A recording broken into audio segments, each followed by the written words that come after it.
So we've been walking through 100 days of love, and we've hit 63 today. I know we're getting so close. And we've gone some interesting directions. So we looked at some of the Hebrew Bibles and the Old Testament conversations on love and that word hesed. And all of the different meanings that gets interpreted as, and we're gonna hit a little bit of that this morning, sort of, kind of, not really, kind of, and then we talked about love and justice and how God consistently sees injustices in the world, and love is intimately tied to those injustices, and our call to be involved in that. This morning, I want to move into some other ideas as we're getting close to. We're not close. We're not even close to wrapping up. The whole idea was, and this is why we're not close. Okay, the whole idea was we look out into our community that is just spewing hate and frustration and anger, and we go, what can we do about this? How do we address this? And I was like, well, at least we're going to talk about love, and we're going to push compassion. We're going to just talk about it until our ears fall off, and maybe, just maybe, that will seep out into our community. That's the idea. So hopefully there's some seepage. It's the first time I've ever used that on the stage. Hopefully there's some seepage out into our community. From time to time, I do like a few weddings a year. Not that many, but a few. And from time to time, they want scripture involved, or they want a certain direction, and almost always they say, well, we really like 1 Corinthians 13. Love is patient, love is kind. It's quite beautiful. And I say, okay, I've done 3 weddings this year, and I'll be honest with you, each one of them used that passage, which is beautiful and great, and if that's what you want, then let's go with it. But let's look at this option or this option, and then go, oh yeah, that's really nice. But we really like this love is patient, and I'm like, yes, okay, we can do that if that's what you really want, because it's their day, right? I'm not gonna interfere, but I push a little bit, and I'm like, well, this is it.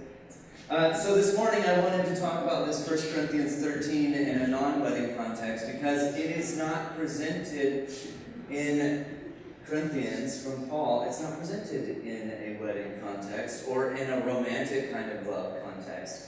And so I thought, well, let's just talk about some of this, and we'll just lay it out there, and we can still use it.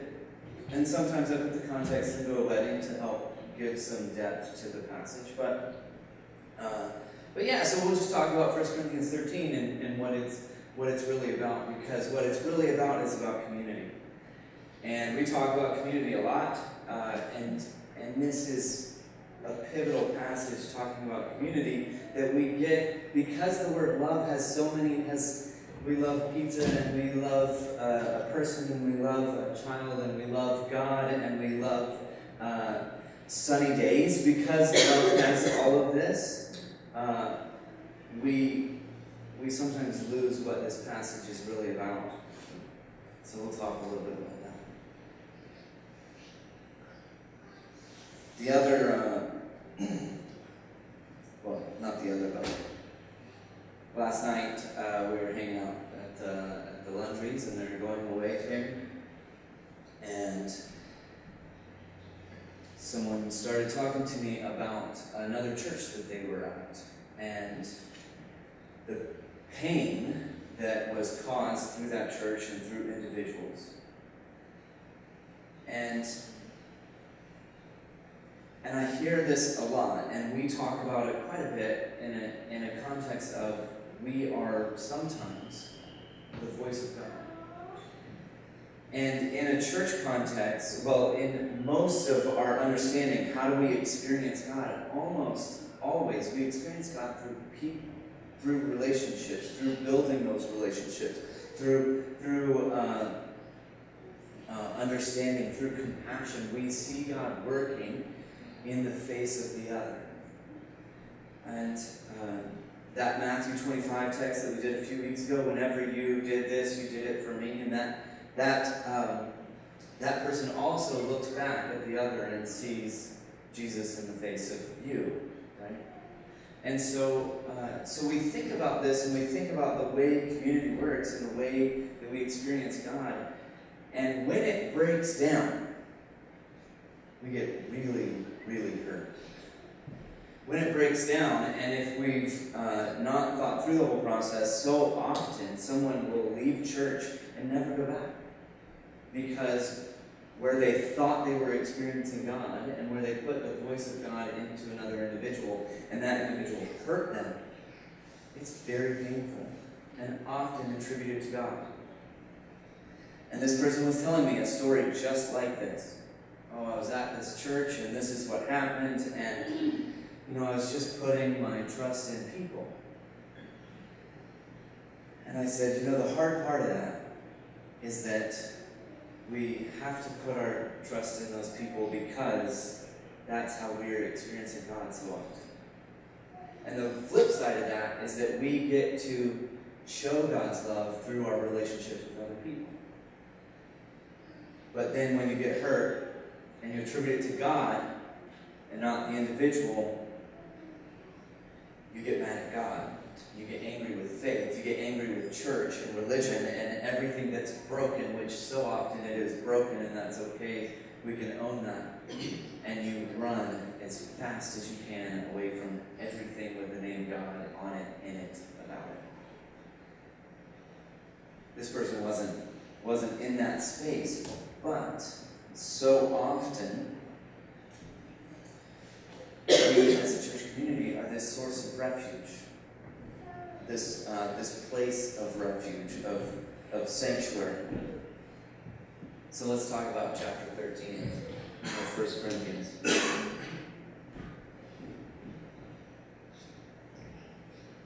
Should we read it first? That seems like a good thing.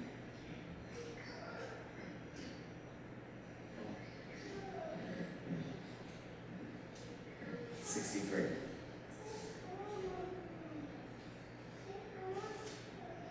If I speak in the tongues of mortals and of angels, but do not have love, I am a noisy gong or a clanging cymbal. And if I have prophetic powers and understand all mysteries and knowledge, and if I have all faith so as to remove mountains, but do not have love, I am nothing. If I give away all my possessions, and if I hand over my body so that I may boast, but do not have love, I gain nothing. Love is patient, love is kind, love is not envious or boastful or arrogant or rude. It does not insist on its own way, and it is not irritable or resentful. It does not rejoice in wrongdoing, but rejoices in the truth. It bears all things, believes all things, hopes all things, endures all things. Love never ends. Prophecies come to an end, tongues they will cease, knowledge it will come to an end. Love never ends. It's really quite beautiful. And in the context of a wedding ceremony, it is really beautiful. But it's not at all what the passage is about. Remember that chesed word in the Old Testament we talked about? That sometimes gets translated as steadfast love, sometimes charity, sometimes mercy.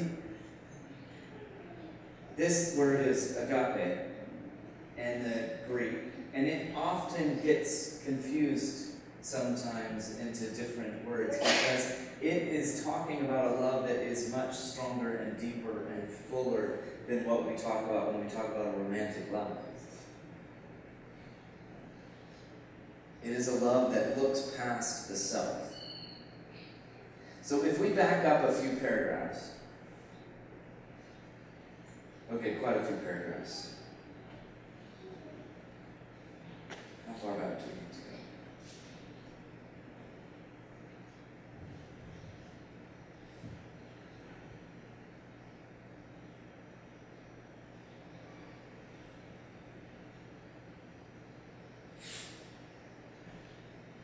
I've forgotten how far back we need to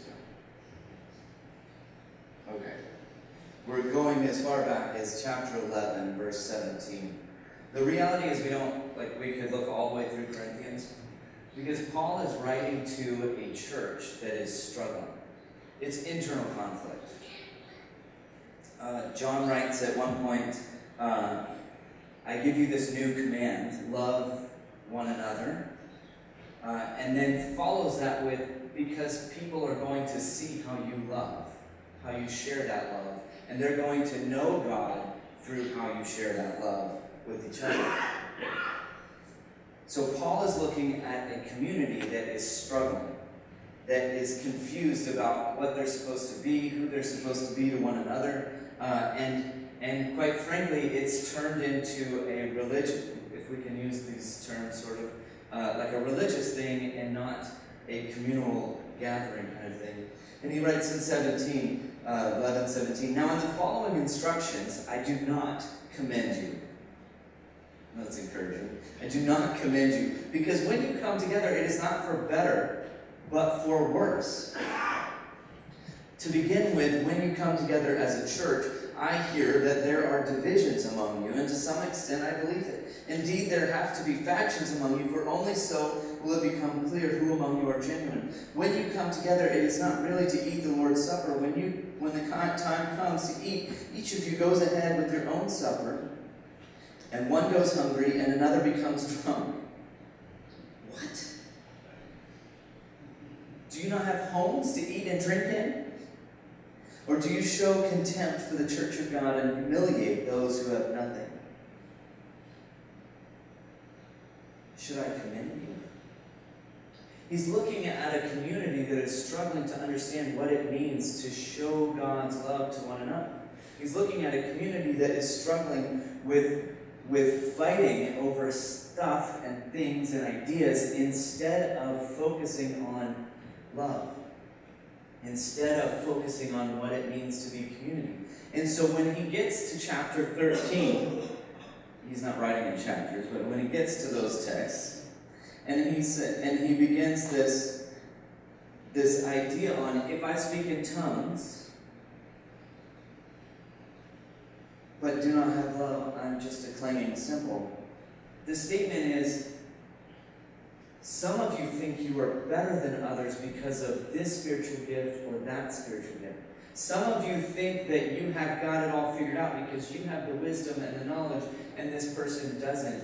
But what I'm telling you is, if you're lacking love, none of that matters. If you're doing all the right things, we're singing the right songs with the right lyrics and the right theology and the right communion preparation that's just as God wants it, but you don't do it with love and with love for one another, it's all pointless. Because it's about this community. And now I'm talking about us. Because it's about this community. If you look around, go ahead, try it. These are people to love and support and grow in faith together. It's awkward, right? Sometimes I like to walk into an elevator and not turn around. Very awkward. That's the call. That's Paul's statement right here. Is that all of this is about the community of God's love and figuring out how to look past those problems, those differences, and love each other anyway. And so this chapter 13, which is very beautiful, love is patient, love is kind. Now think about that in a communal context. Because we have our bickerings and we have our differences, we have this idea and that idea that sometimes get into conflict. And he starts that with love is patient, love is kind. In a communal context, we're going to look back past the little things, address each other in love, and allow ourselves to continue in community despite those things, those issues. That's the context. And while it sounds so nice in a wedding, that's not what it's about. It's about this, right? It's about this right here. It's about going out into our community and continuing that offering of love. Something else I've never done before. We're going to do this today too. Come on. Oh, no. It's okay. It's fine. We'll be okay. It just has to load now. Something else I've never done. We're going to read from the King James Version. Now, just to be clear, the King James Version was not like the first English, like they had other English translations to look at. However, I'll come back to that. I just want to see if this sounds a little different to you when we read it, okay? Aside from the weird stuff. Though I speak with the tongues of men and of angels and have not charity, I am become as sounding brass or a tinkling cymbal. And though I have the gift of prophecy and understand all mysteries and all knowledge, and though I have all faith so that I could remove mountains and have not charity, I am nothing. And though I bestow all my goods to feed the poor, and though I give my body to be burned and have not charity, it profiteth me nothing.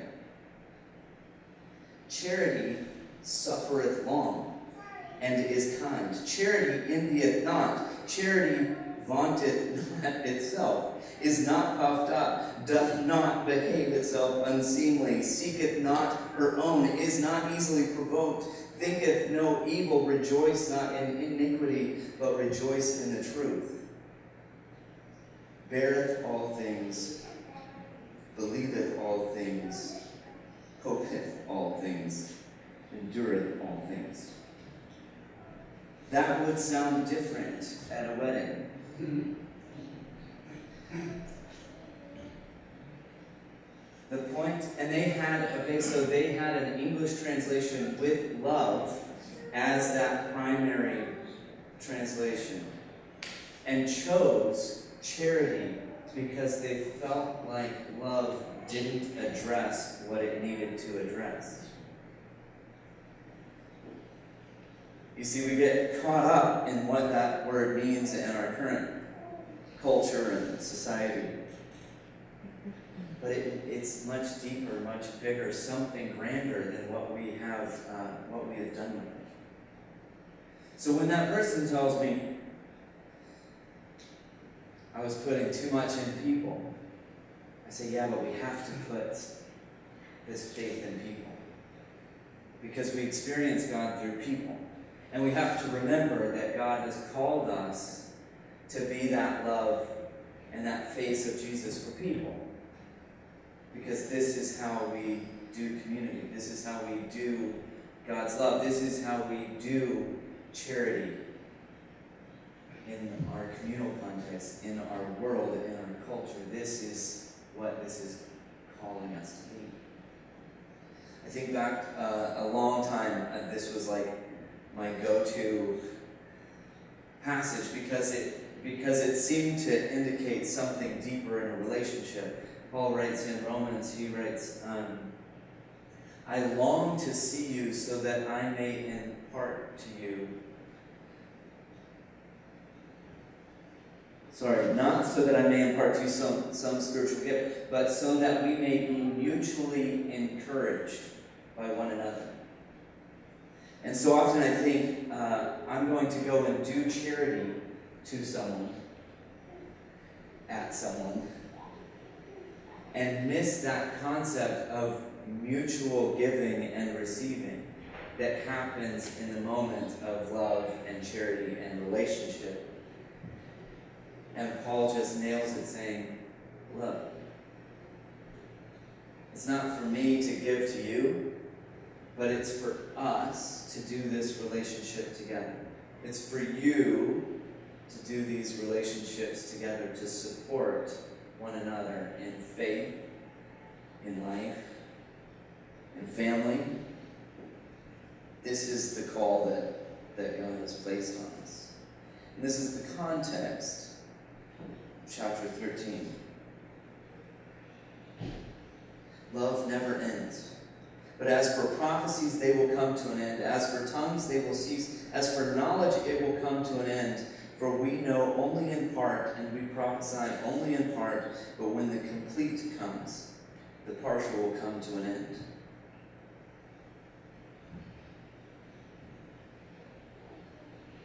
Now I know only in part, then I will know fully, even as I have been fully known. And now, faith, hope, and love abide, these three, and the greatest of these is love.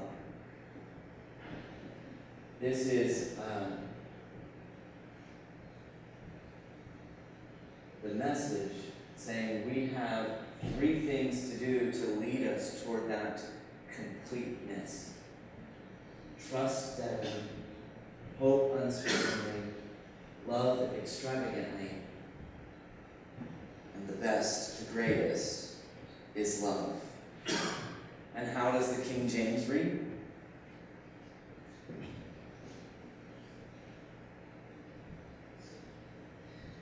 Now abideth in faith, hope, and charity. These three, but the greatest is charity. We have such a big idea of what love and everything. And when you read it in the King James, the greatest of this is charity. It's a whole different feeling to it. And I just love that. This is how you do some textual study. Just pull out some different translations. What happened? Why did they choose this over that?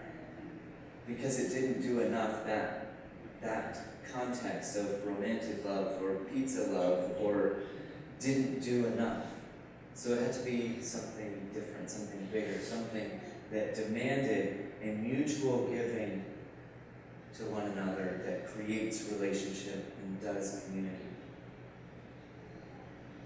So when we think about how do we do love, how do we do community, how do we speak these 100 days of love into our community, it is through religion. It is through being with one another. It is through sharing life together. That's what 1 Corinthians 13 really